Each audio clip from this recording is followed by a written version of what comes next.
Hello and welcome to the program. I'm your host, Neil Howard, here on Health Professional Radio. Thank you so much for joining us again.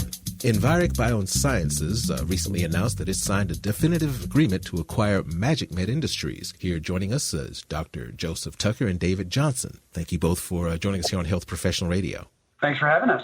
Dr. Tucker, would you give us a bit of your background, your area of expertise? Sure, happy to. I'm actually a scientist by training, a molecular biologist and biochemist, but for the last 20 years or so, I've been creating startup companies in the healthcare space. And David Johnson, if you would give us a look into your background. Absolutely, Neil. So, Neil, my background has really been in life sciences for my entire career. I grew up for the first 25 to 30 years in large medical device and pharmaceutical companies, those like Bristol Myers Squibb as an example. And for the last 10 years, I have been either investing or board member or actually running small startup microcap companies in the public and private sectors. Now, I understand that Enveric Biosciences is involved in the development of cannabinoids and psychedelics. Is that correct? Exactly. So we are a patient-first biotech company developing novel therapeutic drugs to really address the side effects of patients who have gone through cancer therapy. Our mission is to end and enhance the lives of these patients. And to your point, Neil, we've been building a pipeline of naturally occurring compounds with cannabinoids starting out, and now with the advent of MagicMed, we'll have psychedelics to go along with that. What does this acquisition mean for your company? For us, of course, it's a great extender, I would say, of our capabilities. David was just talking about at Enveric, they've been working on cannabinoid-based medicines for cancer largely, but the other aspect of that is their team is really, they've built a very strong team that is specialized in clinical development. At MagicMed, where we have been really exclusively focused on developing novel molecules derived from psychedelics, and our business has really all been about creating and testing and analyzing and identifying great new drug candidates that are actually, as I said, new molecules. But we ourselves did not have in-house extensive clinical development capabilities. So working with Enveric now has been, very, very powerful opportunity to really extend what we're doing far beyond the early discovery phase and on into true clinical development. Do the cannabinoids and psychedelics address specific difficulties with cancer treatment, or is one used, and if not successful, another is used? How exactly do these compounds help with the difficulties in cancer treatment? How about I let David speak to the cancer aspect of that with cannabinoids? Yeah, so Neil, as we started down this pathway, we recognized that while there are so many wonderful initiatives in helping people cure cancer, one of the kind of quiet issues that cancer patients deal with is after they go through things like radiation therapy and chemo-induced neuropathy or chemotherapy, that they come up with these debilitating diseases. So think of radiodermatitis or chemo-induced peripheral neuropathy. Mm-hmm. And so we have been using cannabinoids to treat some of these indications, which think of it as the body. But as we went further down this pathway, we recognized that one of the largest issues that patients who go through cancer therapy deal with, from really initial diagnosis right through till end of life, is what is referred to as cancer-related distress, which for you and I will mean things like anxiety and depression. Okay. And our belief was there was no way that cannabinoids was going to be able to deal with this, yet patients needed something.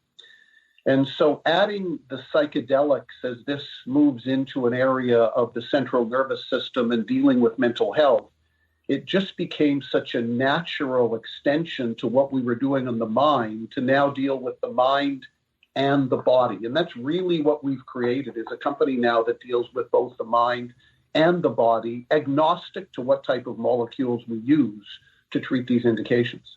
What type of criteria do you think will be used to determine a good candidate for using these compounds?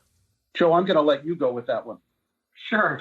Yeah. So, and it's a great question. In particular, I think we all are aware of let's say the crossover or the difficulty in diagnosing patients that fall in this area of mood disorders, depression, addiction, anxiety, PTSD. There's a lot of actually common neural circuitry between the two, and they're all also commonly comorbid. You find the same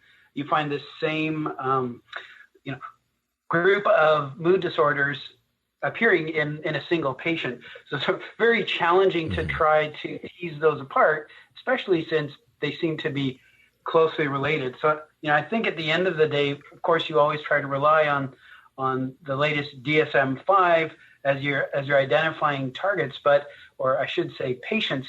The reality is, and I think this is one of the most interesting things about this sector, the reality is not only is diagnosis a challenge, but so is the underlying cause, so is the mechanism of action or what's going on in the disorder and the mechanism of action of the drugs themselves. So to be honest, this is a very big focus in the sector, both at the corporate level and at the scientific level, is to tease out what it is we're trying to address here, which are the right patients, and how can our molecules actually affect the pathways that we're trying to affect. So, my answer to your question is we're figuring that out. We all are as a sector. So it's, I think, very exciting to see so many, smart people, so many companies focusing on this big challenge so that we actually can define what's going on and how to treat it and why. When this acquisition is finally completed, what should we expect basically from your company and the industry as well? Do you think that other companies will follow suit based on your business model? Sure, I'll take that, David. We have certainly seen, it's been actually very heartening to see so many others, if you will, follow in our footsteps. That sounds really bold to say, but we've certainly seen, for example, at MagicMed, prior to our amalgamation, our merger with Enveric, we've seen entities observe us making steps to create large libraries of new molecules. For example, we've seen other entities observe us telling everyone that we're going to use artificial intelligence to rapidly screen. And, we've seen other entities say, that makes a lot of sense. Mm-hmm. We should do that. And also, we've been very upfront and said a lot of the mechanism underlying this is unknown. And I don't think we should, any of us, stick our heads in the sand and hide from it. Let's all attack this together. And so it's actually very heartening to see other companies say, yep, we need libraries of molecules. Yep, we need to use modern technology to screen. Yep, we really need to understand the mechanism. So I think that we're absolutely doing it the right way at Enveric plus MagicMed. I think it's great to see other companies doing that as well, because these problems are so large, so significant. We need all of us working on it to really solve this. Well, give us a website where our listeners can go and learn more about your company, Enveric, and this acquisition as well. Sure. So I think two I would point you to. First of all is www.enveric.com. And we are a NASDAQ-traded company, and you'll see a number of public documents in there, including presentations and information on the acquisition and the merger.